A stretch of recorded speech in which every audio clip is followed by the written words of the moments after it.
Is that your 5, Bill? That is my 5. Oh, boy. Oh, boy. I mean, no pressure, right? I mean, we got Zuckerman picking out complete out of left field choices.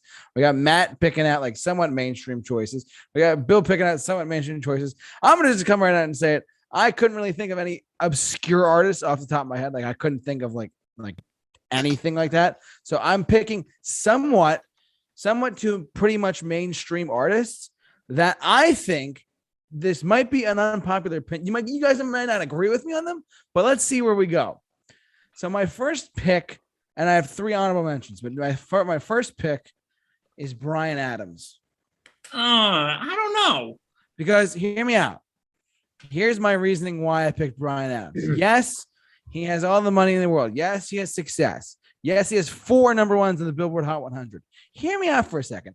When I look at all-time greatest lists of certain artists and certain like albums and stuff like that, I don't see him on there. And I think, why is this guy not on there when he is clearly a really, like, in my opinion, a very talented writer? I did see him live, plug. I think he's really great, and I don't think he gets the love he deserves. He's released an album, his most recent album, Shine a Light, I thought was brilliant, and no one's even heard of it. So, like, he's putting out another album soon too, which I found out. But like, Get On Up, I thought was great. I thought that I was Reckless and Waking Up the Neighbors, 2 of his biggest albums, are successful. But I think he's a little, I would not go far as to say he's majorly underrated. I'm going to say he's partially underrated because, yes, he's had success, but he's kind of faded into one. Like, he's still a mainstream guy, but I think he's faded quite a bit. I'm curious. I wanted to pick this choice because I want to see what you guys have to say about him, because I love him quite a bit, but not everyone, like, everyone knows him for Heaven, Summer of '69, Everything I Do It For You. Like, my whole thing with him is, why don't more people talk about him when you talk about some of the best artists who have had massive success, who have had big chart hits, and have had really highly successful albums? Guys, this is why I think he's underrated for those reasons. But aside from his success, what do you guys think about that? Zuck? Yeah, I agree. I think he's a very good artist. He's got a lot of good songs. I think maybe he gets pigeonholed as maybe a ballads guy or a love song guy, but he's got a really good broad range. I mean, I have a song of his on my iPod that's a disco song that he did called "Let Me Take You Dancing." It's It's never really been released on CD, but they play it a lot on the Studio 54 channel on Sirius XM, and it's surprising how much different styles he's done. And I agree. I liked his album. Was it called Get Up? The one that has the song Brand New Day on it, JT? Yes, that one. And like his face is being covered by hands. Yeah, exactly. He's always got beautiful women surrounding him. He sure does. Lucky guy. Good old Canadian Bryan Adams. And it's weird. I think he's considered one of Canada's best known artists, but I don't think you're right. I think a lot of people don't think of him as that. And it's funny. And I looked up where this is just a quick stat for those who may not know this.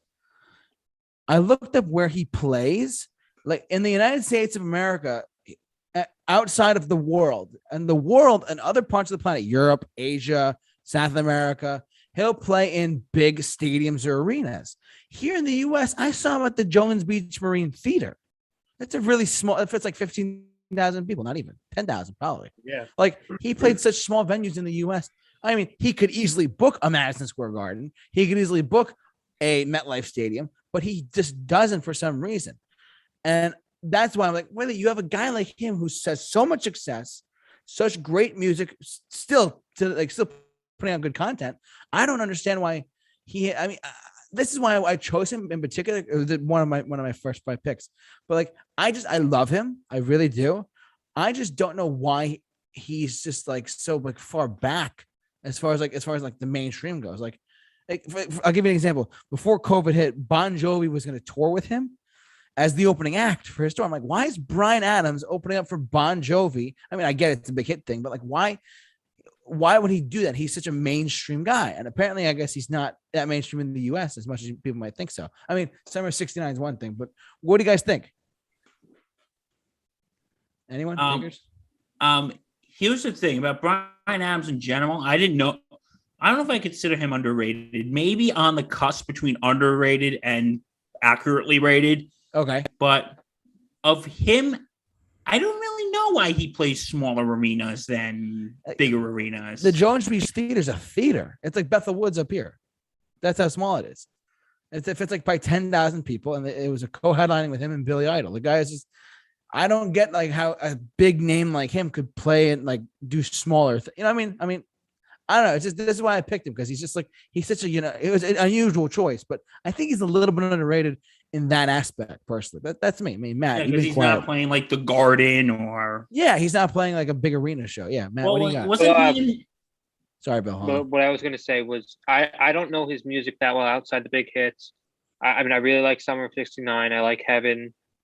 But I think it makes sense if you think he's a really great artist. It makes sense that you would say he's underrated, since he's not really well known, like outside a few hits. Right. Yeah. As that like makes perfect sense. one of the best artists of all time, or anything like that.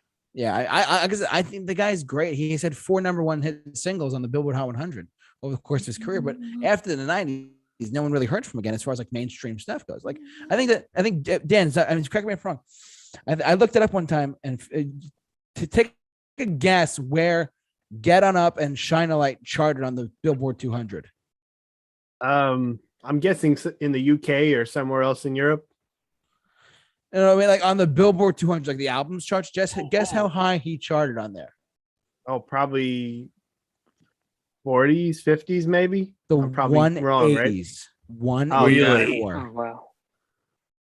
So he literally went from, I'm Bryan Adams, everything I do would do for you, and then all of a sudden the mid 90s hits, and then late 90s hits. I'm like, but you're still putting out great content. Why is your album charting so low? I mean, I don't know, this is why I thought he was underrated. That's me personally, but Yeah, no, I think that's a fair assessment. Like I said, I think, like I said, he's probably just been pegged as a ballads guy, so that probably has ruined his, maybe has made people not want to open up to his other stuff. Because when they think of Bryan Adams, they think of the everything I do it for you guy. Yeah, or Heaven, yeah, or Summer of '69 guy. Yeah, or like he's such a good writer too. I mean, I don't understand why he's. I don't know. It's just my opinion. I can go on about him for a long time, but like that's just my personal like thing with him. Any other comments from Bryan Adams before we move on? No, I think I'm good. You guys. Wow, you said all you needed good. to say. I think it was good. I don't know. I had to bring it up because I thought he was a good pick for this.